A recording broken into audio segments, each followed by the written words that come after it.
而家啲新樓嘅戶型咧，手窗啦、三角形啦，有啲誒走廊又鬼咁長。究竟點樣先係算一個風水好嘅戶型咧？最簡單嘅就係格局方正，容易有種藏風聚氣咯。第二個關鍵嘅標準就係廚房喺西北位的位啦，即係乾位咧，叫做火燒天門，對於男主人咧係極度不利嘅。大門咧對住個露台啊、陽台裏邊咧直衝，冇遮冇擋，呢啲就叫做穿堂煞。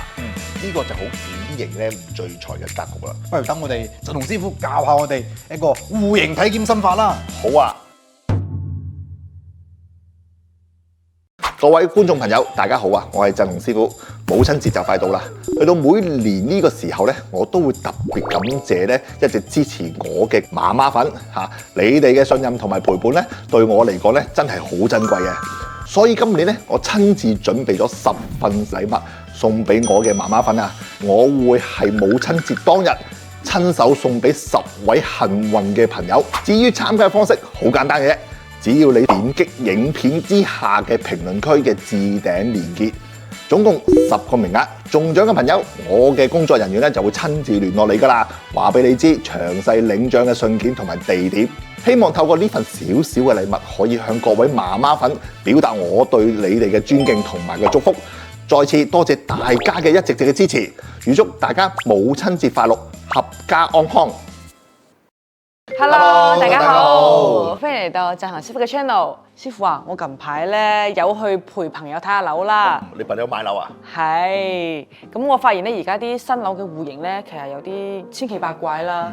有啲似一支手窗啦，有啲三角形啦，有啲誒走廊又鬼咁長，係啦。咁我個朋友就問：究竟點樣先係算一個風水好嘅戶型咧？對於我哋嘅普通嘅買家嚟講，市民嚟講咧，係第一眼要望落去，最緊要睇佢個底好唔好。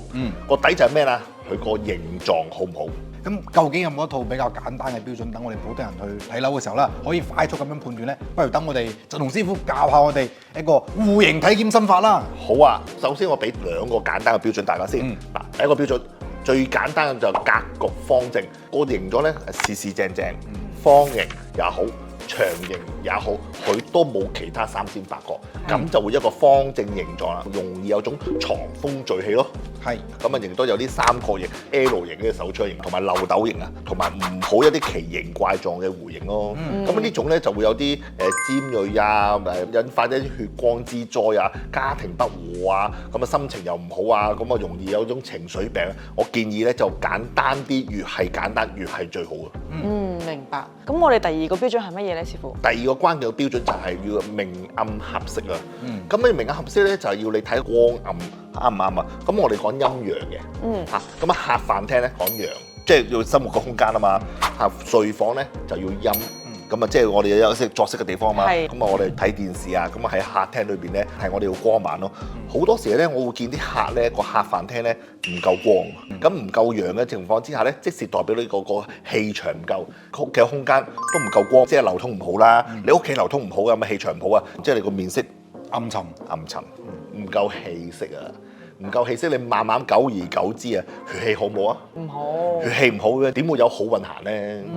明白。咁而家啲樓咧，你想完全揾到即係方四平八穩、方方正正，好難喎。點樣嘅缺角先叫做嚴重咧？缺咗唔同嘅方位，對我哋有咩具體影響咧？咁啊，首先解釋下啦。咁啊，缺角嚟講咧，都係跟翻後天八卦。係。咁我後天八卦有唔同嘅位置咧，又代表屋企唔同嘅家庭成員。咁我講2個例子先啦。男主人、女主人啦，咁男主人屬於乾卦，女主人屬於坤卦。咁啊，乾係喺嗰個西北位，坤喺個西南位。咁如果你個戶型裏邊咯，咁啊睇見西北位即係乾個位置咧，就缺角，咁啊對男主人唔好噶啦。咁比如話我就係缺咗少少啦，咁要缺幾多先為之缺角咧？咁你又啱啊！嗱，我哋要分開3個程度。如果好輕微嘅，你睇見嗰個位置咧缺咗，都係2個%度啊，左緊啦。咁變得咧，咁佢都係缺咗少少，就唔大影響嘅。佢都有個空間同位置喺度。第二個係需要注意咯喎，咁啊佢缺嘅情況都比較大，同埋佔嘅位置比較多。咁就要擺翻一啲五行物同埋風水物，要補充翻佢缺角嘅能量。第三個係嚴重程度，嚴重到邊樣嘢咧？直情你會好明顯畫咗個九宮飛星之後咧，你係嗰個位置個卦位咧係完全冇晒㗎啦。佢冇咗的話咧，你擺個位你又擺唔到啦，即係補充唔到佢嘅缺角嗰個能量同埋五行物，咁令到嗰個位置咧會有啲血光之災啊，家庭不和啊，甚至乎運氣都會受損嘅。哦，咁師傅，我頭先講到佈局啦，究竟一個戶型入邊廁所、廚房、睡房呢啲位置咧，點樣先為之合理嘅咧？有啲咩死亡位置一定要規避嘅咧？如果我先講個極端嘅情況先，就係個廚房。廚房喺西北位的位啦，即係乾位咧，叫做火燒天門，對於男主人咧係極度不利嘅。如果全間屋咧個分佈，最緊要我俾4個字大家：動靜分區。大門口入去嘅地方咧，個客飯廳咧係屬於我哋個藏風聚氣嘅地方，即是我動就納氣。而睡房咧係我哋養神嘅地方，所以要靜。一個好嘅戶型嚟講咧，就要動靜分區，就要分明好多，咁就係一個好嘅戶型。咁師傅，我成日都聽你講話風水咧，其實係要睇翻人嘅八字去匹配啦。咁係咪都係因人而異嘅咧？真係嘅，就好似我今日所講嘅戶型嘅重點，要確保呢個容器啊本身冇重大嘅缺陷，而呢個容器裏邊咧最終係裝咩內容，即係入邊嘅咩人住，就要睇翻呢個人嘅命格係住喺呢個容器點樣係互相配合。就好似你裝硫酸啦，你要用玻璃樽啦，你唔可以用其他可以俾佢腐蝕嘅嘢啦，係啦，呢個就係佢細條啦。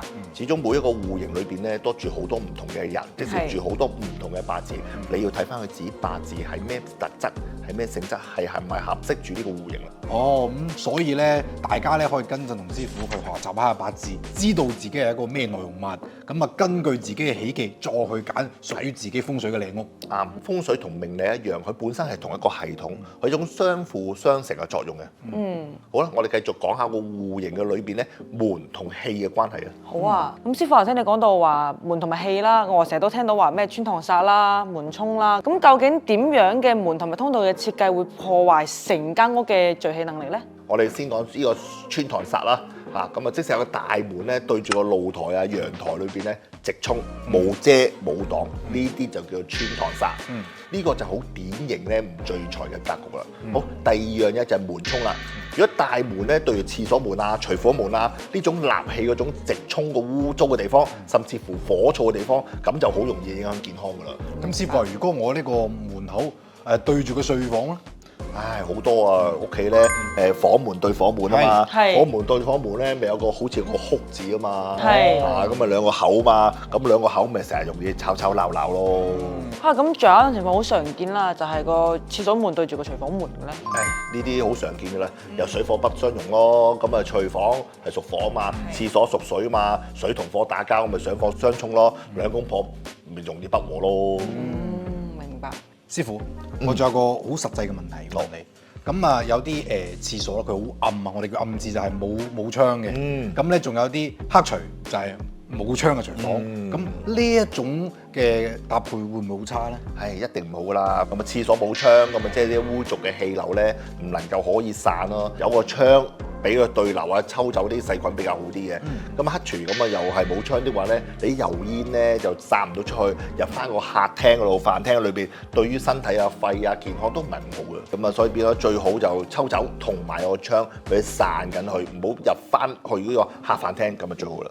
咁師傅頭先講到係冇窗嘅問題啦，咁如果係咪窗越多就越好咧？咁又唔係喎，咁啊越多就未必一定好嘅喎。咁越多的話咧，佢一個窗的話咧就唔能夠聚氣啦。咁你諗下啲風吹入嚟，又跟住吹翻走，咁啊做唔到我哋成日所講咩啊？藏風聚氣啊嘛。所以窗多咧都唔係太好嘅，理想足夠就得㗎啦。亦都係個窗個窗口喺一個好嘅方位，喺個財位，咁啊最好咯。咁其實而家有好多啲豪宅啦，都係嗰啲270度光景房，嗰啲大單位㗎咯喎，好靚㗎，就係一片過去都係窗嚟嘅喎，即係嗰啲落地玻璃啊。哦，咁啊冇問題一個大戶型見到個海景的話咧，但係大部分嘅窗佢開唔到，只有主要嘅窗開到的話，咁就 OK 冇問題。哦，咁都冇影響嘅。咁師傅啊，我最後請教呢個比較專業嘅問題。好啊。如果啦你今日要去睇風水啦，你而家攞到咗呢個戶型圖，咁除咗睇我哋上面講嘅呢幾點啦，你會點樣一步一步去綜合咁評估呢間屋嘅最終嘅吉凶咧？可唔可以模擬下你呢個開工嘅場景？首先咧，我要分開3步。第一步最重要，我先問咗戶入邊咧住幾多人，連攞晒佢哋個日嘅八字，因為大家都有自己嘅空間㗎嘛，係咪先？咁有主人房啊、小朋友房啊，有自己嘅生活空間，要睇翻間屋裏邊咧邊個係主人。未必一定係男主人㗎，係有啲可能係女主人當道㗎嘛，係啊，所以我哋睇翻佢屋企入邊咁多人嘅八字，睇翻佢嘅八字裏邊咧，係嗰個單位裏邊咧係用乜嘢去擺位，同埋係用翻佢呢啲五行物同埋合適嘅風水擺設。我第二樣嘢就擺位啦，我哋睇翻個戶型啦，同埋之前我哋講過啦，嗰啲門有冇缺啊嘛，係咪有缺坤嘅、缺乾嘅，即係西北位同埋西南位啊嘛，缺角，咁我哋擺翻合適嘅位置，用翻佢哋屋企入邊嘅八字嘅五行，而配搭佢哋五行物同埋五行嘅顏色，令到佢係住落去咧有種好舒服、好自然嗰種感覺，亦都令到佢個運氣會增強嘅作用。咁我哋最後一步係乜嘢啊？第3個就係睇理氣啦，個客廳啊，個客廳裏邊咧個梳化坐位啊，坐喺左邊好啲啊，定係右邊好啲啦？咁就要睇下個位置係咪吉星啦。如果你個梳化擺咗空星裏邊，長期坐喺度睇住電視機，咪唔好咯。咁你自然你吸咗唔好嘅理氣。咁所以咧，我一定要睇清楚個位置邊度吉星，邊度空星。第2個就係個房啦。個房咧，我哋都可以有張床裏邊咧，大多數可以擺到一邊或者兩邊，睇下擺邊係好啲啊。咁我睇下係咪吉星啊、文昌位啊，咁樣令到佢瞓落去咧個舒服自然，個運氣自然增加嘅。如果風水上咧冇絕對完美嘅戶型嘅，只要大部分基本條件合格就可以噶啦。通過設計同埋去佈局裏邊咧，令到嗰啲缺陷咧改善咗，好嘅位置咧放大咗，咁啊令到有種平衡、流通同埋友情咁就得噶啦，所以風水咧其實要靈活運用。其實我聽過一句話就係話好嘅風水其實係睇唔出報個風水嘅。係咁我哋今次聽完呢期啦，我都係醒晒啦。咁原來睇戶型咧有咁多學問㗎。咁我哋以後睇樓咧就識得一定要避開我哋啲咩三角形啦、鑽石形啦、手槍樓啦，同埋一啲奇離怪嘅一啲戶型啦。咁啊，以後你咧陪朋友去睇樓咧，識揀風水樓噶啦。我就會指點一句啦。咁本期嘅節目就到呢度啦。如果大家有啲咩風水問題啦，都喺評論區同我哋留言㗎。記得 follow 翻我哋 channel，我哋下期再見啦，拜拜。